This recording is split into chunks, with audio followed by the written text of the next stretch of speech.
Hi guys, आज सुबह उठकर मैं नहा धोकर चला जाता हूँ खेत पर।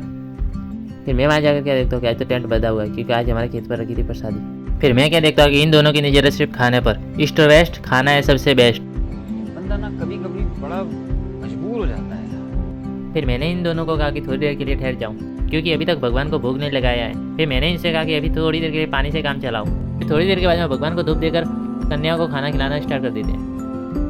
फिर कन्या को खाना खिलाने के बाद में छोटे छोटे बच्चों को भी खाना खिलाने बैठ जाता हूँ। फिर इन सबको खाना खिलाने के बाद में मैं खुशी को कहता हूँ, तू भी कितनी देर से भूखा है तो तू भी खाना खाने बैठ जा। नाइस। फिर मैं युवराज को कहता हूँ, तू भी खाना खाने बैठ जा। तो युवराज शर्मा रहा है। फिर थोड़ी देर के बाद में मैं भी खाना खाने बैठ जाता हूँ। मैं खाना खाने के बाद में मैं कर लेता हूँ थोड़ी देर आराम। फिर मैं क्या देखता हूँ कि ये दोनों भी अभी तक भूखी थी। फिर इन सबको खिलाने के बाद में फिर युवराज और खुशी पंचायती करने चले जाते हैं। एक सांस में ना 15 रैप्टे मारता हूँ। फिर थोड़ी देर के बाद में ये तो पंचायती करते करते ये दोनों भी चले जाते हैं ऊपर पंचायती करने के लिए। फिर ऊपर थोड़ी देर पंचायती करने के बाद में फिर ये वापस आते जाते नीचे। ये तो पर घूम रहे थे। फिर मैं क्या देखता हूँ इनका खाना हजम नहीं हो रहा है तो मस्ती कर रहे। मिलेंगे नेक्स्ट पार्ट में।